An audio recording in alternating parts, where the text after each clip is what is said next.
Em 2023 foi realizado o concurso para auditor fiscal da Receita Federal do Brasil. 53.517 se inscreveram para 230 vagas em todo o país. 232 candidatos por vaga. Você conhece a história do auditor fiscal e dos cargos que o antecederam?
Em 1968, a administração tributária da União era exercida pela Direção-Geral da Fazenda Nacional, que supervisionava os departamentos de Imposto de Renda, Rendas Internas, Rendas Aduaneiras e Arrecadação. A cada departamento, com exceção do de arrecadação, cabiam as funções de administração, tributação e fiscalização. Nos termos do Decreto número 63.659, de 20 de novembro de 1968, a Direção-Geral da Fazenda Nacional passou a denominar-se Secretaria da Receita Federal e se transformou no órgão central de direção superior da Administração Tributária da União, diretamente subordinada ao Ministro da Fazenda. Estavam extintos os departamentos de Imposto de Renda, Rendas Internas, Rendas Aduaneiras e Arrecadação. Antes de entrarmos nos comentários sobre a Receita Federal e seus funcionários, vamos apresentar a história dos servidores da aduana, do Imposto de Consumo, do Imposto de Renda e da Previdência Social, em especial a do fiscal e dos cargos que o antecederam.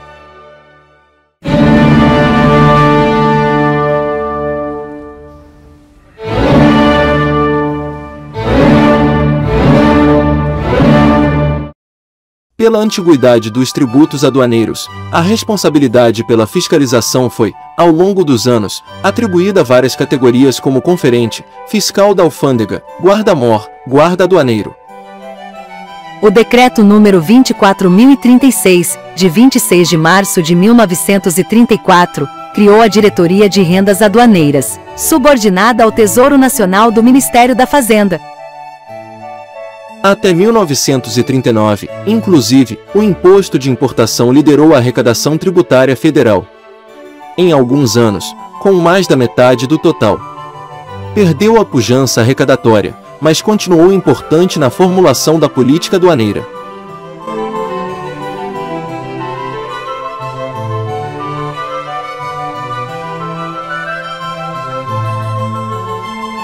O agente fiscal do imposto aduaneiro só foi criado no início da década de 1960, quando houve o primeiro e único concurso para esse cargo. A homologação ocorreu em 29 de junho de 1962. Em meados dos anos de 1960, a remuneração do agente fiscal do imposto aduaneiro era composta de vencimento mais participação na quota-parte dos leilões.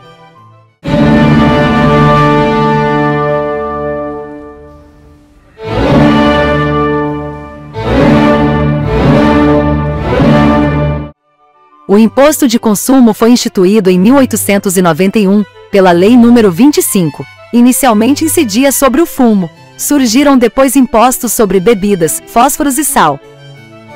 O cargo responsável pela fiscalização já era denominado fiscal, como mostra o Decreto número 2253, de 6 de abril de 1896, artigo 8º. O fiscal era nomeado pelo Ministro da Fazenda. O servidor que fiscalizava o imposto de consumo sempre foi denominado fiscal, diferentemente dos impostos de renda e de importação.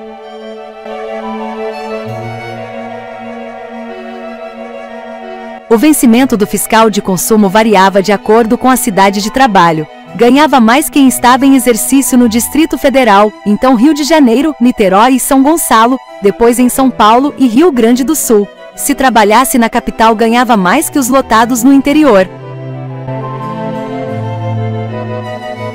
O regulamento do Imposto de Consumo de 1938 previa que o cargo de fiscal seria provido mediante concurso.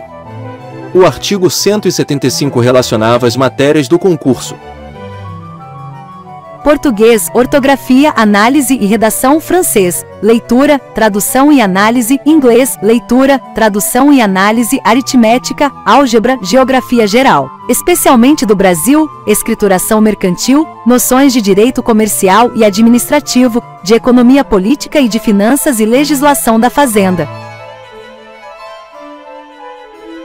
Com o advento da Emenda Constitucional número 18, de 1º de dezembro de 1965, o Imposto de Consumo foi transformado em Imposto sobre Produtos Industrializados, IPI. Com a mudança de nome do tributo, o agente fiscal do Imposto de Consumo passou a chamar-se Agente Fiscal de Rendas Internas.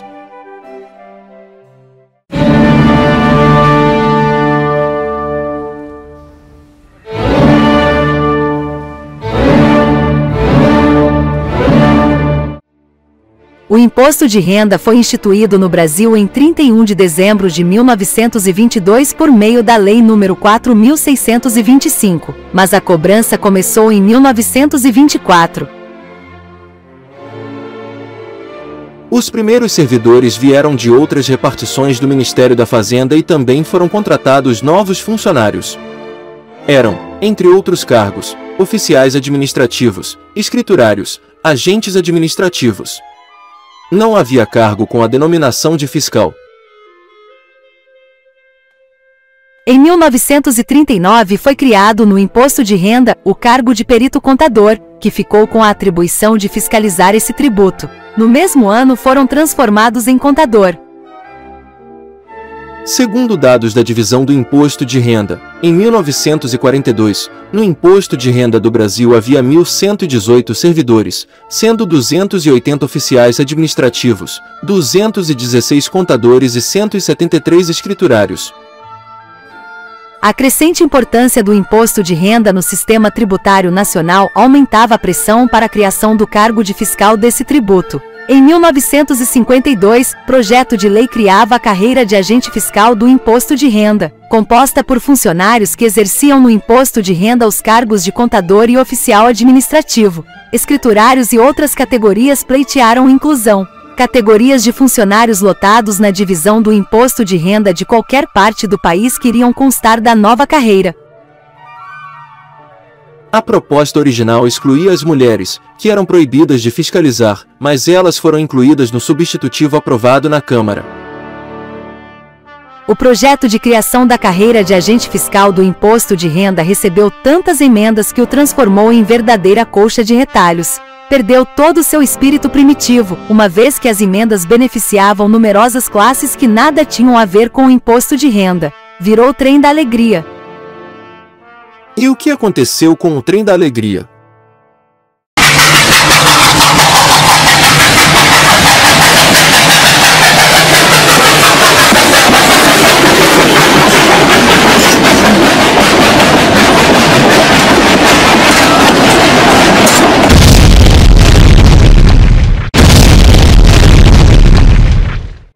O cargo explodiu. Em 27 de dezembro de 1954, o presidente Café Filho vetou totalmente o projeto de lei que dispunha sobre a carreira de fiscal do imposto de renda.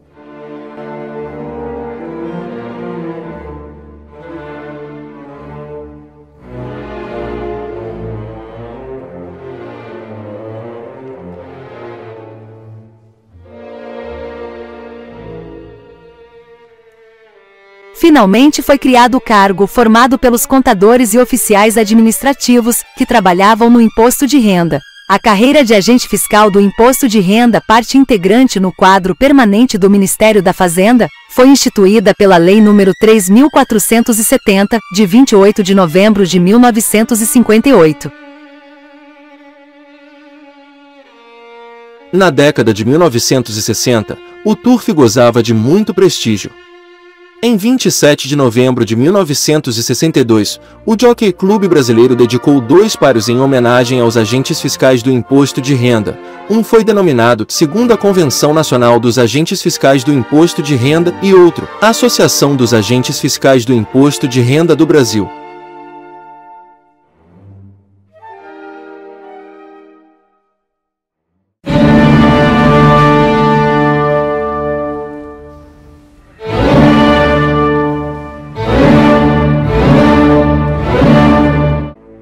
O ponto inicial no Brasil da Previdência Social é o Decreto número 4.682, de 24 de janeiro de 1923, conhecido como Lei Eloy Chaves, o autor do projeto. Esse decreto determinou a criação da Caixa de Aposentadoria e Pensões para os empregados de cada empresa ferroviária. Na década de 1930, foram criados vários institutos e caixas de aposentadoria e pensões.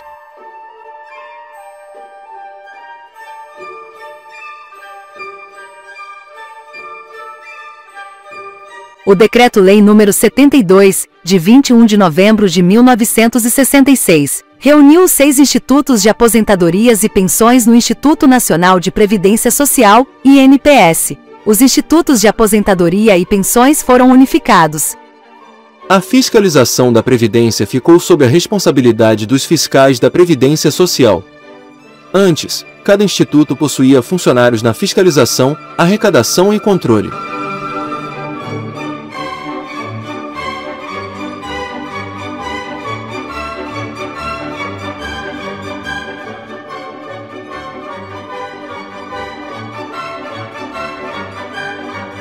Em 1970, o fiscal da Previdência Social foi transformado em fiscal de contribuições previdenciárias. Em 1972, a remuneração do fiscal de contribuições previdenciárias era composta de vencimentos e produtividade, sem paridade. 2 anos depois, o fiscal de contribuições previdenciárias perdeu a gratificação de produtividade.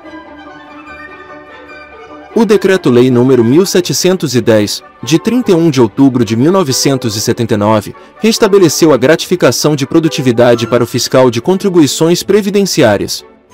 Começou com 60% do vencimento e chegou a atingir 100%. Os aposentados após a edição do Decreto-Lei 1710 de 1979 tinham paridade. No entanto, os aposentados antes não gozavam da paridade. Em função da Lei nº 10.593, de 6 de dezembro de 2002, o cargo de fiscal de contribuições previdenciárias foi transformado em auditor fiscal da Previdência Social. De acordo com a Lei nº 11.457, de 16 de março de 2007, pela qual a Secretaria da Receita Federal passou a chamar-se Secretaria da Receita Federal do Brasil e com a Receita Previdenciária fazendo parte das atribuições da Receita Federal, o cargo de auditor fiscal da Previdência Social foi denominado Auditor Fiscal da Receita Federal do Brasil.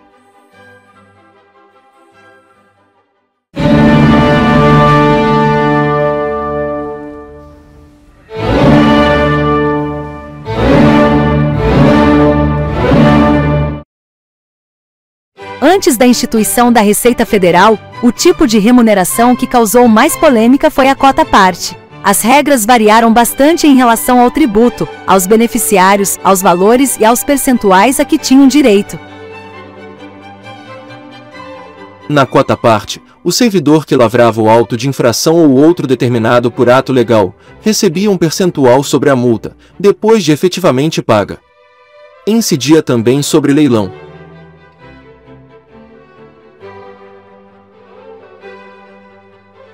Em 1791, na Alfândega do Rio de Janeiro, um fato curioso. A totalidade das mercadorias apreendidas pertencia ao oficial da fazenda que fizera a apreensão. A cota-parte era de 100%. Isso mesmo, 100%. O vice-rei não se conformou e representou a coroa contra esse excesso. No Brasil República, o fiscal do imposto de consumo foi um dos pioneiros no recebimento da quota-parte, como mostra o Regulamento para a Fiscalização do Imposto de Consumo de 1900. A Constituição de 1934, artigo 184, proibiu que o produto das multas fosse atribuído, no todo ou em parte, aos funcionários. A Constituição de 1937 não se manifestou a respeito e a cota-parte foi restabelecida. Na segunda metade da década de 1960, o percentual da cota-parte diminuiu de 50% para 40% e depois para 15%. O ato fatal na participação das multas veio por força da Emenda Constitucional número 1, de 17 de outubro de 1969, artigo 196.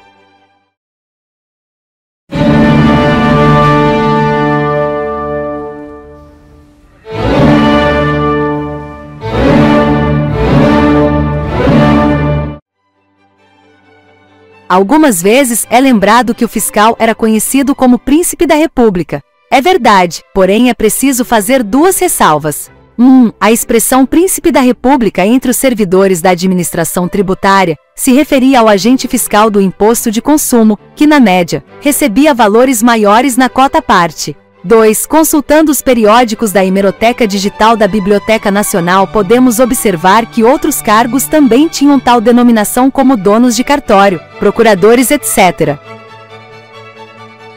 Na crônica em O Globo, de 1º de setembro de 1951, o escritor José Lins do Rego, que era agente fiscal do Imposto de Consumo, autor, entre outros livros, de Menino de Engenho e Fogo Morto, relatou que encontrou um amigo numa lotação, que ficou espantado e lhe disse: "Como é isso? Fiscal de consumo em lotação? Vocês são os príncipes da República."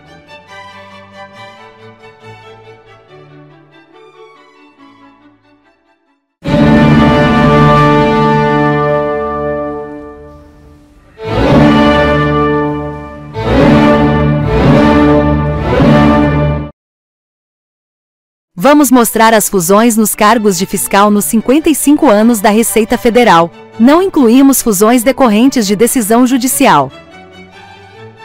Quando a Receita Federal foi instituída, havia 3 cargos de agente fiscal: Imposto de Renda, Rendas Internas, cujo principal tributo era o IPI, e Imposto Aduaneiro. Em 21 de outubro de 1969, 11 meses e 1 dia após a criação da Receita Federal, os 3 cargos foram transformados em agente fiscal de tributos federais. Havia também o fiscal, auxiliar de impostos internos, cargo que foi extinto.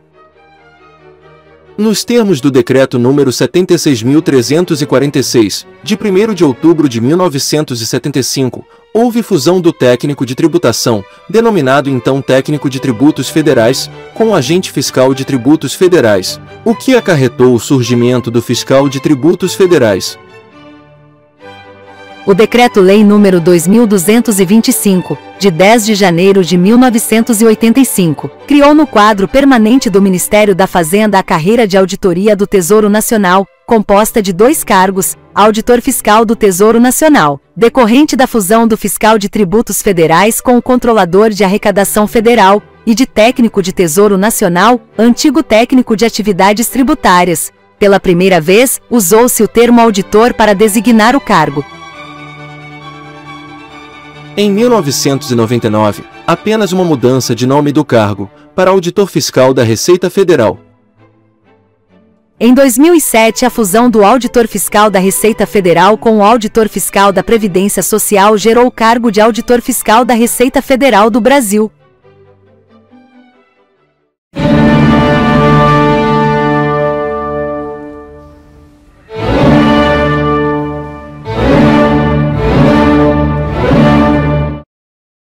Ao longo da história do fiscal de tributos federais, sua remuneração pode ser dividida em fixa e variável. Não vamos considerar penduricalhos, as vantagens pessoais.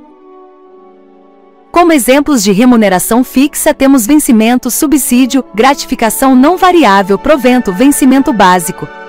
A remuneração variável pode ser direta ou indireta. Na direta, o servidor que lavrava o auto de infração recebia um percentual sobre a multa, depois de efetivamente paga. É o caso da cota-parte. Incidia também sobre leilão. Quando a Receita Federal foi instituída, o agente fiscal recebia vencimento mais cota-parte, que, como vimos, foi extinta pela Emenda Constitucional número 1, de 17 de outubro de 1969. A cota-parte não tinha paridade. De 1969 a 1987, a remuneração do fiscal era vencimento mais gratificações de exercício, produtividade e desempenho, na maioria das vezes um percentual sobre o vencimento. Apesar dos nomes produtividade e desempenho, não era variável. Em 1987, foi instituída a gratificação de estímulo à fiscalização e à arrecadação de tributos federais, GEFA, por força do Decreto-Lei nº 2357, de 28 de agosto de 1987. Inicialmente, a GEFA não contemplava paridade, depois implementada. Na década de 1990, a remuneração do fiscal consistia em vencimento mais retribuição adicional variável, RAVEA com paridade. A RAVEA foi instituída pela Lei nº 7.711, de 22 de dezembro de 1988. Teve abate-teto e na segunda metade da década de 1990 ficou congelada. A medida provisória número 1915, de 29 de julho de 1999, convertida na Lei nº 10.593, de 6 de dezembro de 2002, criou a gratificação de desempenho de atividade tributária, GEDAT, sem paridade. A Lei nº 10.910, de 15 de julho de 2004, instituiu a gratificação de incremento da fiscalização e da arrecadação, GIFA, e a gratificação de atividade tributária, GAT. A GIFA não tinha paridade. A Lei nº 11.890, de 24 de dezembro de 2008, instituiu o subsídio, com paridade. A partir de 2017, a remuneração passou a ser vencimento básico mais bônus de eficiência e produtividade na atividade tributária e aduaneira, sem contemplar paridade.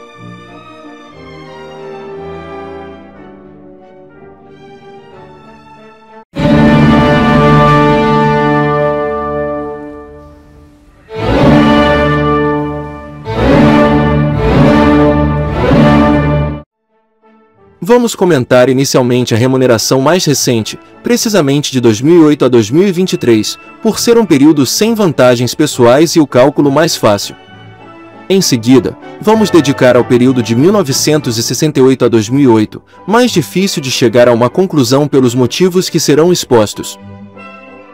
Preparamos um gráfico que mostra a remuneração real bruta, sem desconto, do auditor fiscal da Receita Federal, de setembro de 2008 a dezembro de 2023. Até 2016, os dados se referem ao subsídio e a partir de 2017 ao vencimento básico mais bônus de R$ 3.000. Os valores são corrigidos pelo Índice Nacional de Preços ao Consumidor Amplo, IPCA, que é o índice oficial de inflação. Os valores se referem ao auditor fiscal na ativa, na classe e no padrão mais elevados durante todo o período de apuração.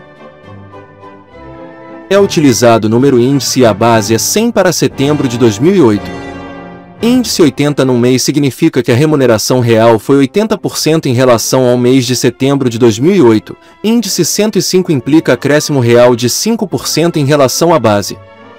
Nesse período, a maior remuneração real ocorreu em julho de 2010 com índice 107 e a pior em abril de 2023 com 78 de índice.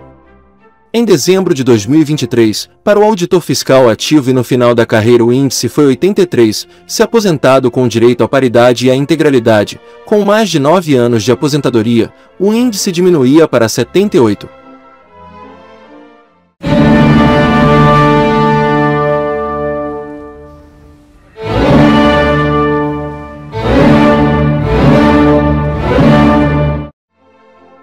A análise da remuneração, no período de 1968 a 2008, do auditor fiscal da Receita Federal e dos cargos que o antecederam tem uma barreira que impede conclusão da categoria como um todo. São as vantagens pessoais dos chamados penduricalhos que variavam de pessoa para pessoa, como quinquênio, anuênio, decisão judicial, auxílio alimentação, funções gratificadas adicionais de periculosidade, etc. Não há como considerá-los, pois oscilaram muito.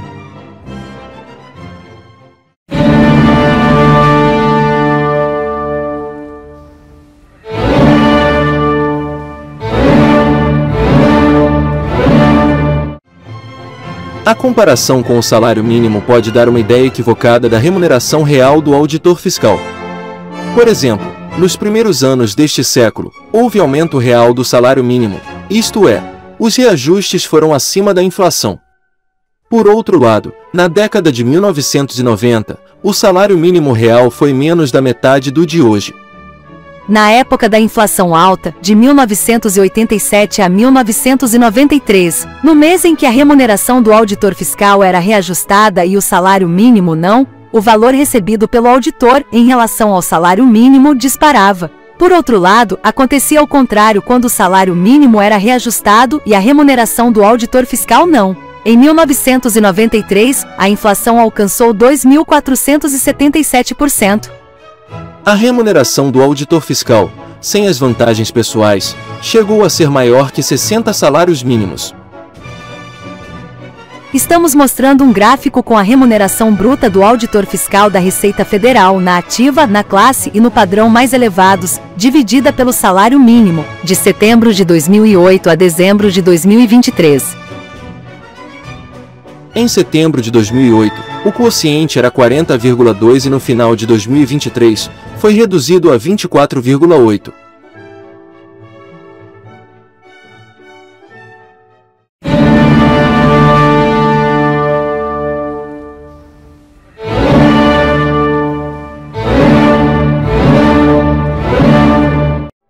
O primeiro ano completo com apuração da inflação pelo IPCA foi 1980. A remuneração bruta de 2008 a 2023 já foi comentada. De 1980 a 2008, se não considerarmos nenhuma vantagem pessoal, a remuneração total do fiscal na ativa, na classe e no padrão mais elevados ficou abaixo da do final de 2023. Entretanto, todo auditor fiscal em final de carreira e na ativa tinha vantagens pessoais. Com isso, aumentavam os valores e depende dos penduricalhos recebidos para saber se ultrapassava a remuneração do final de 2023. A comparação da remuneração bruta do fiscal com os índices do IGPDI de 1968 a 2008 mostra um quadro diferente do confronto com o IPCA.